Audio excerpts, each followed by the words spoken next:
Hi everybody, I'm Paddy Hunter-Murphy, and this is the Senior Pickleball Tips Podcast, where we discuss everything pickleball as it relates to us seniors. Hi guys, listen, today we're going to be looking at the lob. Okay, now this is a shot, you either hate it or you love it, depending on who's doing it. If you're doing the lob, you kind of love it, don't you? But if the lob goes over your head, you kind of hate it. It's one of those shots, a bit controversial, but if you can do it, if you can do it well, and importantly, you can do it consistently, it's a great shot in competitive pickleball. You know, the lob is basically it's a crucial shot in the game.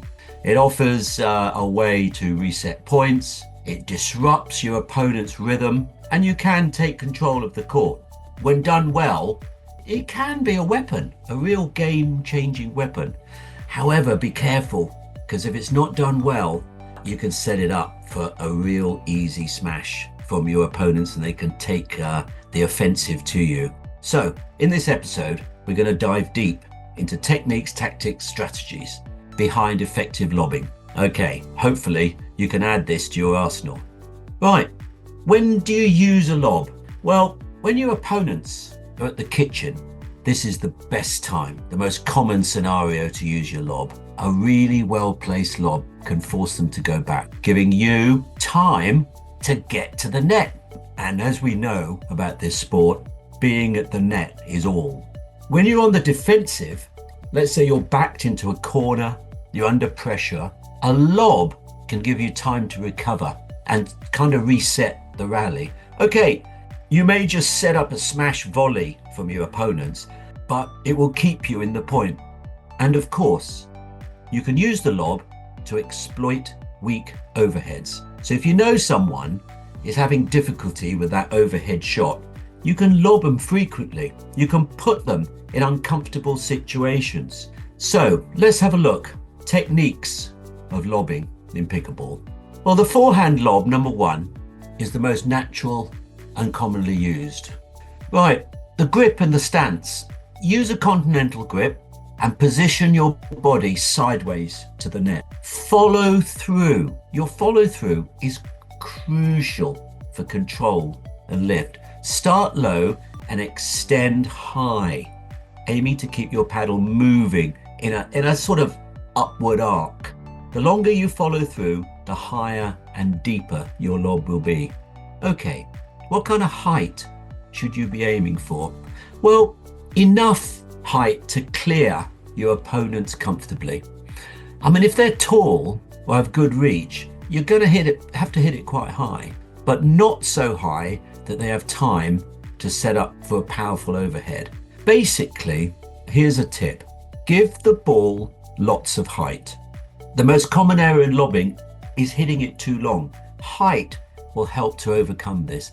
But if you're playing outdoors, be careful of the wind. You need to compensate for this. Okay, number two, the backhand lob.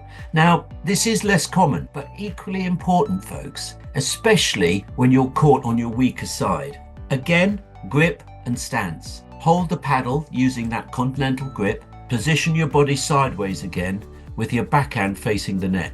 Swing. Similar to the forehand lob, the motion should be smooth and upwards, starting low and following through high. Control that backhand lob. It requires more finesse, so focus on a controlled, smooth swing. This is often a softer and more delicate shot than the forehand lob.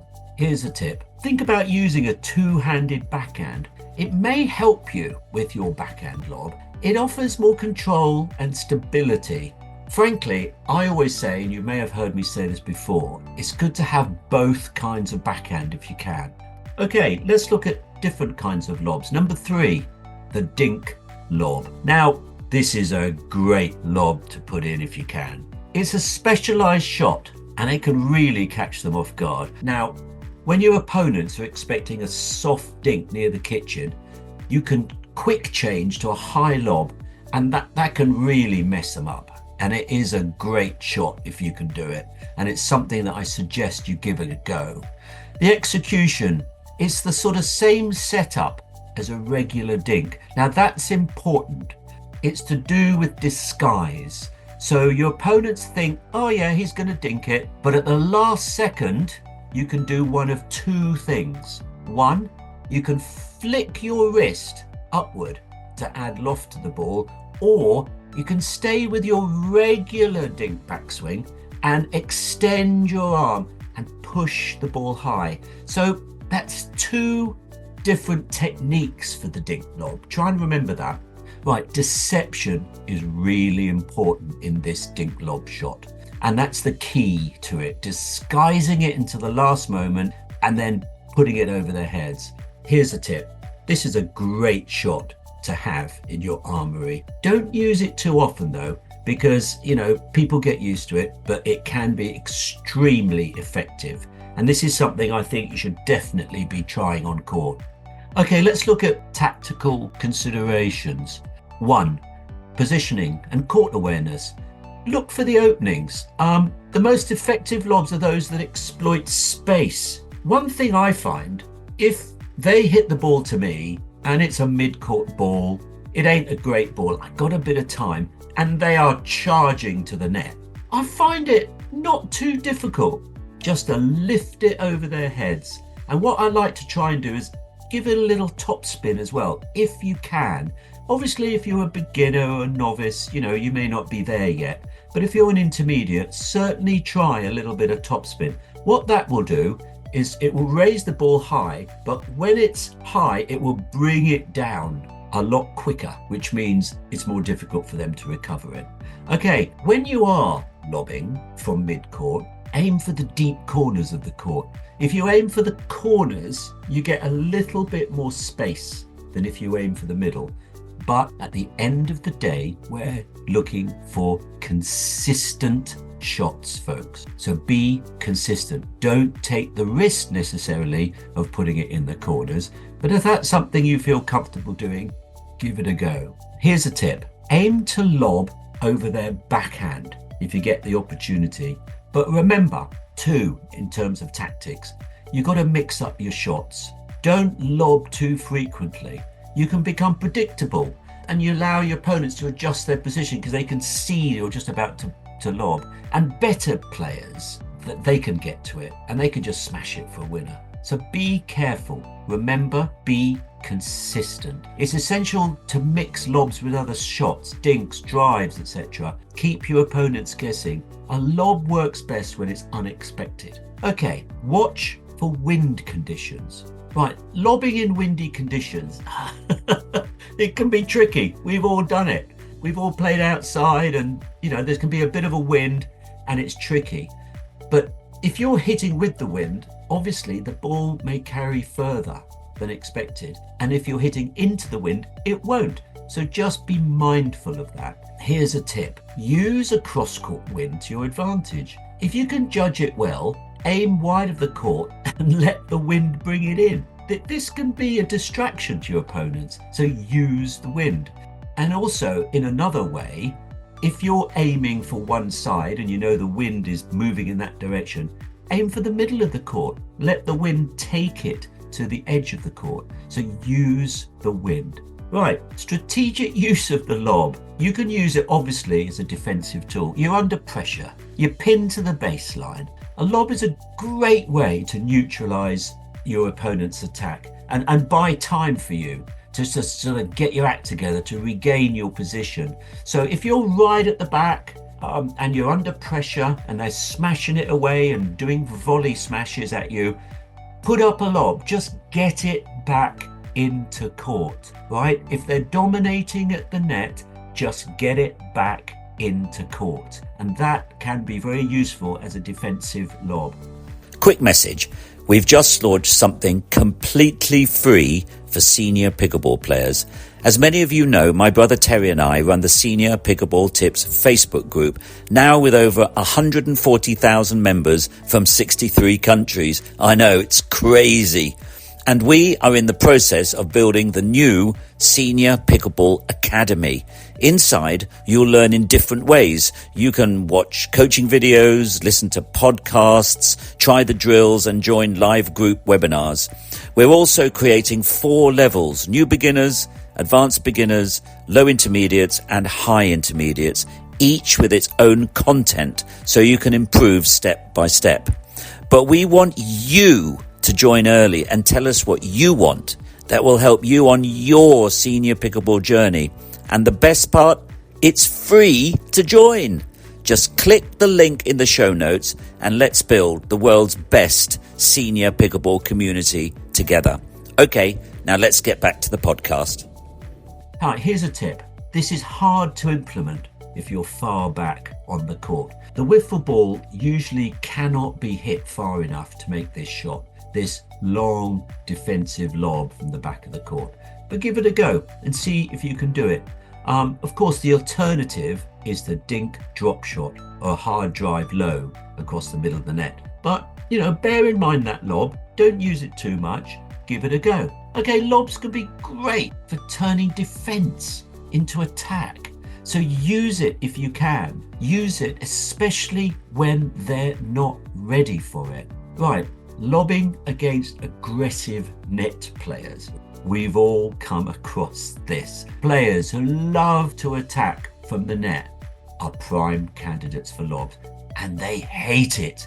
If they're constantly pressing forward and crowding the kitchen, a deep lob can really mess with them, and it can disrupt their strategy and force them out of their comfort zone. And after lobbing, be prepared to take advantage of their weak return. So come to the kitchen line, finish off the point if you can, or put in a well-placed shot to keep them under pressure, to keep the advantage with you. Now, this is very important. Number 4, the risk-reward balance of lobbing. I like to lob. I think I'm pretty good at lobbing for my veterans tennis background with all the tricks and things that I used to do. And I probably only win about 50% of the shots after my lob. Oftentimes it goes out.